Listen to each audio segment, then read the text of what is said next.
السلام عليكم ورحمة الله تعالى وبركاته.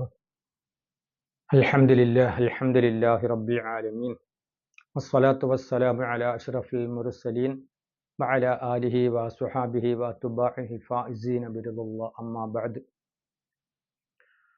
ഒരിക്കൽ ബഹുമാനപ്പെട്ട അസ്രായിൽ അലൈഹിസ്സലാം ബഹുമാനപ്പെട്ട ദാവൂദ് നബി അലൈഹിസ്സലാമിൻ്റെ അടുക്കൽ വരികയുണ്ടായി. ദാവൂദ് നബി അലൈഹിസ്സലാമിൻ്റെ അടുക്കൽ ഒരാൾ ഇരിക്കുന്നത് കണ്ടു. അദ്ദേഹം അസ്രായിലിനെ കണ്ടു. ആ മനുഷ്യൻ പോയി കുറച്ച് കഴിഞ്ഞപ്പോഴേ അസ്രായിൽ അലൈഹിസ്സലാം ദാവൂദ് നബി അലൈഹിസ്സലാമിനോട് പറഞ്ഞു, ആ പോയ മനുഷ്യൻ 3 ദിവസത്തിനകം മരണപ്പെടുന്നതാണ്. അത് അദ്ദേഹത്തിൻ്റെ റൂഹിനെ പിടിക്കാൻ അള്ളാഹു എനിക്ക് അനുവാദം തന്നിട്ടുണ്ട്. ഇൻഷാ അള്ളാഹ് 3 ദിവസത്തിനുള്ളിൽ അദ്ദേഹം മരണപ്പെടും. അങ്ങനെ ദാവൂദ് നബി അലൈഹിസ്സലാമും അസ്രായിൽ അലൈഹിസ്സലാമും കൂടി സംഭാഷണം എല്ലാം കഴിഞ്ഞു. അവർ രണ്ടുപേരും മടങ്ങിപ്പോയി. അസ്രായിൽ അലൈഹിസ്സലാം മടങ്ങിപ്പോയി. അങ്ങനെ കുറേ നാളുകൾക്ക് ശേഷം, കുറേ വർഷങ്ങൾക്ക് ശേഷം അസ്രായിൽ അലൈഹിസ്സലാം 3 ദിവസത്തിനകം മരണപ്പെട്ടു പോകുമെന്ന് പറഞ്ഞ ആളെ ജീവനോടെ ദാവൂദ് നബി അലൈഹിസ്സലാം കാണുകയുണ്ടായി. ദാവൂദ് നബി അലൈഹിസ്സലാം അത്ഭുതപ്പെട്ടു പോയി. കാരണം എല്ലാ ജീവജാലങ്ങളുടെയും റൂഹിനെ പിടിക്കാൻ അർഹതയുള്ള അസ്രായിൽ അലൈഹിസ്സലാം പറഞ്ഞ ആളാണല്ലോ ഇത് എന്ന് ഓർത്ത് ദാവൂദ് നബി അലൈഹിസ്സലാം അത്ഭുതപ്പെട്ടു പോയി. അതിനുശേഷം വീണ്ടും അസ്രായിൽ അലൈഹിസ്സലാം ദാവൂദ് നബിയെ കാണാൻ വന്നപ്പോൾ ദാവൂദ് നബി അലൈഹിസ്സലാം പറഞ്ഞു, അസ്രായിലെ, താങ്കൾ 3 ദിവസത്തിനകം മരണപ്പെട്ടു പോകുമെന്ന് പറഞ്ഞ ആളെ വർഷങ്ങൾക്ക് ശേഷം ഞാൻ ജീവനോടെ കാണുകയുണ്ടായി. എന്താണ് കാരണമെന്ന് ചോദിച്ചപ്പോൾ അസ്രായിൽ അലൈഹിസ്സലാം പറഞ്ഞു, ആ മനുഷ്യന് അദ്ദേഹത്തിൻ്റെ കുടുംബത്തിൽ പെട്ട ഒരാളുമായി നല്ല പിണക്കത്തിലായിരുന്നു. കണ്ടാൽ മിണ്ടില്ല, ആ വീടുമായിട്ട് സഹകരണമില്ല, ഒരാവശ്യത്തിനും പോവുകയില്ല വരികയില്ല. അങ്ങനെ ആ കുടുംബത്തിൽപ്പെട്ട ഒരു ഒരാളുമായിട്ട് ആ മനുഷ്യൻ ഭയങ്കരമായി പിണക്കത്തിലായിരുന്നു. എന്നാൽ എന്നെ കണ്ടു അദ്ദേഹം പോയതിനു ശേഷം ആ പിണങ്ങിയിരുന്ന ആളുമായിട്ട് ഈ മനുഷ്യൻ നല്ല സ്നേഹത്തിലും സൗഹൃദത്തിലുമായി. അതുകൊണ്ട് അല്ലാഹു തആല അദ്ദേഹത്തിൻ്റെ ആയുസ്സിനെ 20 വർഷത്തേക്ക് നീട്ടിക്കൊടുത്തു. അതുകൊണ്ട് അതാണ് കുടുംബബന്ധം പാലിക്കുന്നതിൻ്റെ പ്രധാനം. നമ്മളും പല ആൾക്കാരുമുണ്ട്, നമ്മളിൽപ്പെട്ട പല ആൾക്കാരും പല സ്ഥലങ്ങളിൽ ജോലി ചെയ്യുന്നവരുണ്ട്, വീട് മാറി താമസിക്കുന്നവരുണ്ട്, നമ്മുടെ സഹോദരിമാരുണ്ട്, സഹോദരങ്ങളുണ്ട്, അമ്മാമ്മമാരുണ്ട്, വേറെ ബന്ധുമിത്രാദികൾ ഒരുപാട് പേരുണ്ട്. ആരെയും പോയി കാണാനോ അവരുമായിട്ട് സഹകരിക്കാനോ ഒന്നിനും നമുക്ക് സമയമില്ല, നമ്മളതിന് മെനക്കെടാറുമില്ല. പക്ഷേ പണ്ടത്തേതുപോലല്ലേ. പണ്ട് ആരെങ്കിലും ബന്ധുക്കളുടെ വീട്ടിൽ പോകുന്നതിനോ വരുന്നതിനോ രാവിലെ പോയാൽ രാത്രി അവിടെ എത്തുള്ളൂ, അവരെ ഒന്ന് കാണാനോ വിശേഷങ്ങൾ അന്വേഷിക്കാനോ. ഇപ്പോൾ അതിൻ്റെ കാര്യമില്ല. നമുക്ക് പോകാൻ സൗകര്യമില്ല, സമയമില്ല എങ്കിൽ ഒന്ന് ഫോൺ ചെയ്ത് ചോദിക്കാം, സുഖമാണോ, ഭക്ഷണങ്ങളൊക്കെ കഴിക്കുന്നുണ്ടോ, ജോലിക്ക് പോകുന്നുണ്ടോ, മറ്റുള്ള വിശേഷങ്ങളെല്ലാം ഫോണിൽ കൂടി അന്വേഷിക്കാം. പക്ഷേ അതിന് പോലും സമയം കണ്ടെത്താൻ നമുക്ക് പറ്റുന്നില്ല.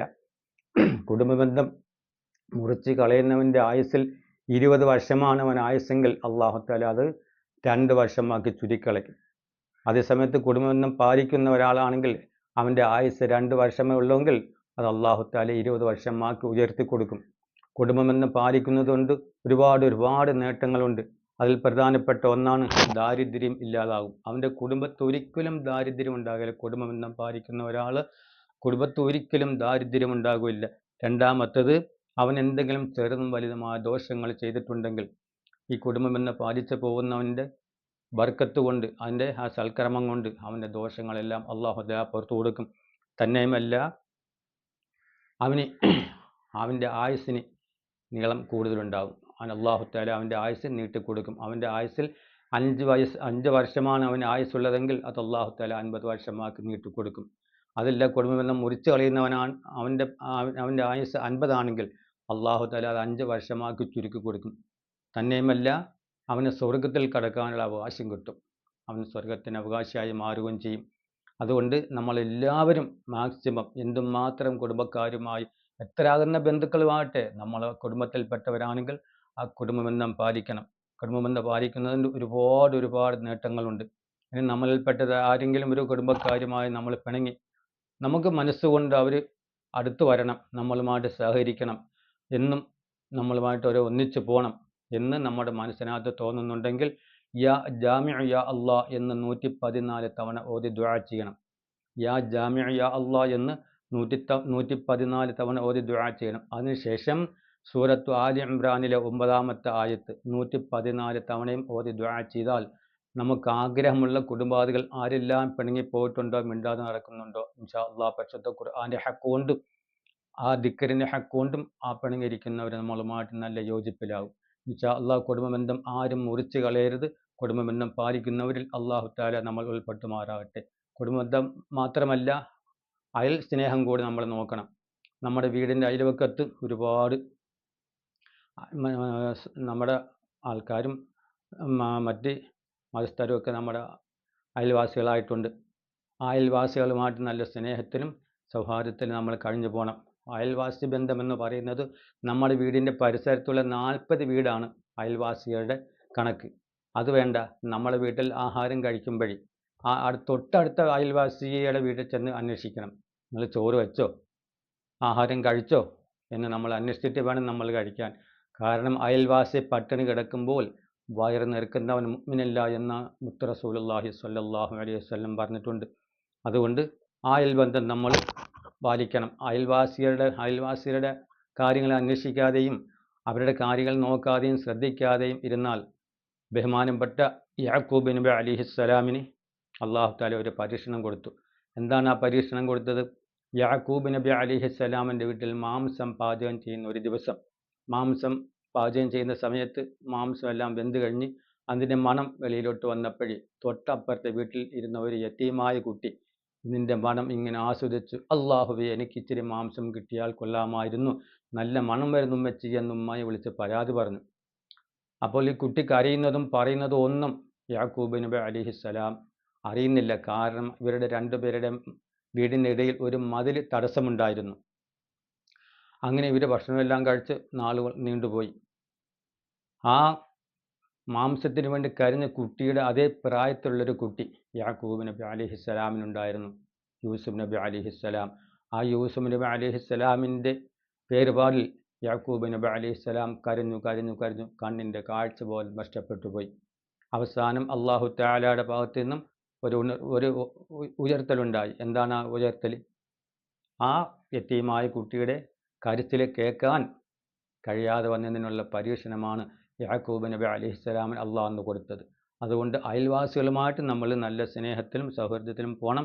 ഒരിക്കലും നമ്മൾ അവരെ ഉപദ്രവിക്കാനോ അവരെ നാക്കുകൊണ്ട് ശല്യം ചെയ്യാനോ നമ്മൾ പോരുത്. ഒരു മനുഷ്യനെയും നമ്മൾ അവർ നല്ലവരാകട്ടെ ചീത്തവരാകട്ടെ അത് അവർ അള്ളാഹുമായിട്ട് പങ്കിടും. ആരെയും നമ്മൾ കുറ്റപ്പെടുത്താൻ പാടില്ല. നമ്മൾ എന്തെങ്കിലും അറിയാതെ നാക്കുകൊണ്ട് അവരോട് പറഞ്ഞു പോയാലോ? പണ്ടൊരു മഹാൻ പറഞ്ഞു, ജറാഹത്തു സിഹാമിൽ ഹൽത്തി ആമു വലായൽ താമു മാജറഹല്ലിസാനു. നാവിനാലുണ്ടാവുന്ന മുറിവ് ഒരിക്കലും തമ്മിൽ കൂടുകയില്ല. പക്ഷേ അമ്പിനാലുണ്ടാവുന്ന മുറിവ് തമ്മിൽ കൂടിയാലും നാവ് കൊണ്ടുള്ള മുറിവ് ഒരിക്കലും ഉണങ്ങുകയില്ല. അതുകൊണ്ട് മറ്റുള്ള ഒരു മനുഷ്യൻ്റെ ഹൃദയത്തെ വേദനിപ്പിക്കുന്ന രീതിയിൽ ഒരു വാക്ക് പോലും നമ്മുടെ ഭാഗത്തു നിന്ന് ഉണ്ടാകാൻ പാടില്ല. അങ്ങനെ ഉണ്ടായാൽ അള്ളാഹുവും വെറുക്കും, ഈ മനുഷ്യൻ നമ്മളെ വെറുക്കും. അതുകൊണ്ട് അതിനുള്ള ഒരു വഴിയിലൊന്നും പോകാൻ നമ്മൾ തയ്യാറാകരുത്. അതുപോലെ തന്നെ 1-2 പേര് എന്നോട് പറഞ്ഞ ഒരു കാര്യം കൂടി ഞാൻ ഇവിടെ സൂചിപ്പിക്കാം. എനിക്കൊരു മകനുണ്ട്. അവൻ ഒരു അന്യ സമുദായത്തിൽപ്പെട്ട പെണ്ണുമായിട്ട് സ്നേഹത്തിലാണ്. പിന്നെ ചിലർ പറയും, എനിക്കൊരു മകളുണ്ട്, അവൾ അന്യ ഒരു ജാതിയിൽപ്പെട്ട ചെറുക്കനുമായിട്ട് സ്നേഹത്തിലാണ്. അതുകൊണ്ട് അങ്ങനെയുള്ള മാതാപിതാക്കൾക്ക് ഇഷ്ടമില്ലാത്ത ഒരു ബന്ധത്തിന് വേണ്ടി മകനോ മകളോ തയ്യാറായിപ്പോയാൽ അവരെ അതിൽ നിന്നും പിന്തിരിപ്പിക്കാൻ, അവരെ അതിൽ നിന്നും ഒഴിവാക്കി വിടാൻ ഞാനൊരു വഴി പറഞ്ഞു തരാം. 7 ഉപ്പുകല്ലെടുക്കുക. 7 ഉപ്പുകല്ലെടുത്ത് മാറ്റി വെച്ചതിന് ശേഷം അടുപ്പിൽ തീ കത്തിക്കുക. തീ കത്തിച്ചതിന് ശേഷം ഈ ഉപ്പുകല്ല് കയ്യിലെടുത്തിട്ട് പരിശുദ്ധ ഖുർആൻ യാസീനിലെ 9-ാമത്തെ ആയത്ത് വജഅൽനാ മിൻ ബൈനി ഐദിഹിം സദ്ദൻ വമിൻ ഖൽഫിഹിം സദ്ദ ഫഗ്ശൈനാഹും ഫഹും ലാ യുബ്സിറൂൻ. ആ ആയത്തോതി ഈ ഉപ്പുകല്ലിൽ ഊതുക.